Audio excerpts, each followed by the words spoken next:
So the next couple of questions, I'll break them up for you, are about test and trace.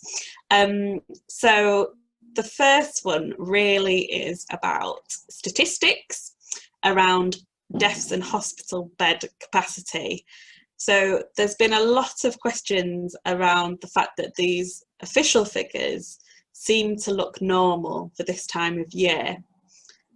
Do you agree with that? And do you think that it's a more accurate figure of where we are each day to look at those numbers rather than testing results? Okay, so looking at death statistics, that's an interesting one. And what you're raising is something we call excess mortality. So is there more deaths than you'd expect? I would caution people to be careful about this.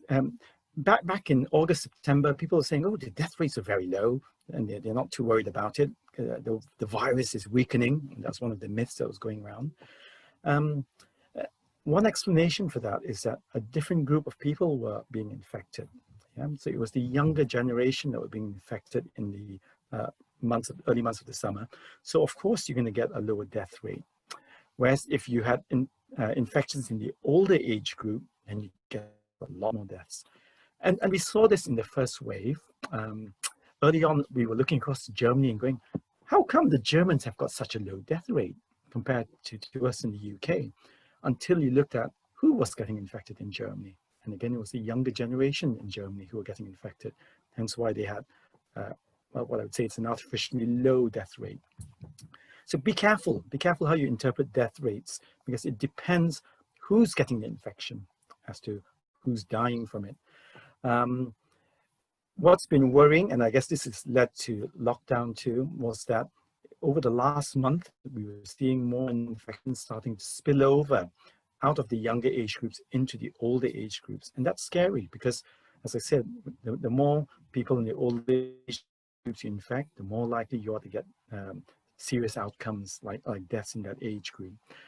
So yes, the death rate, one piece of the jigsaw, but I wouldn't rely on just that one piece for the whole picture, if you know what I mean. We've got to look at all the different pieces of information we've got to understand where we are with it.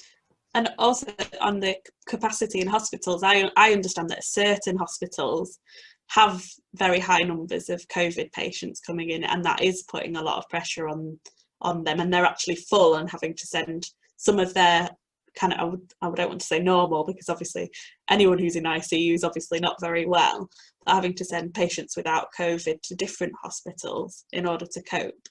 And I think in South Yorkshire we've got double the amount of patients than the first wave with COVID in our hospitals in South Yorkshire and Bassetlaw. So clearly, to me, that says that something's happening locally. But do you think that you know, seeing that pressure rising, do you think we will get to a point where we're having to use the Nightingale hospitals that were built? Or are you hopeful that we're able to control the numbers and get them down so we don't have to do that drastic step? Fingers crossed. Definitely hopeful that it'll be within the capacity of our NHS system. I know that a lot of the staff working in the NHS and the managers there have been having to change how they operate because they need to, for example, do a lot more infection control in hospitals now. They need to wear all the right kits. A lot of procedures take a lot more time to do now than before. And consequently, the capacity is reduced. And that's going to affect the number of patients that can be seen in a hospital setting, for example. All of this has an impact on the overall capacity of the NHS to see patients and do the usual stuff that they do. And if you get a lot of COVID cases, something's got to give. There's no two ways about it. Something's got to give. And that's why in some parts of the country, you'll find that they may have stopped temporarily some of the elective procedures or investigations and so forth.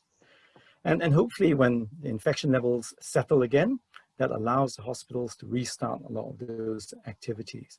So it looks like it's going to be a difficult few months. Winter always is. Can I stress that? Winter always is difficult for the NHS. just because even in a non-COVID year, you've got flu and all the winter viruses and pneumonias and stuff happening, and it always places a strain on the NHS.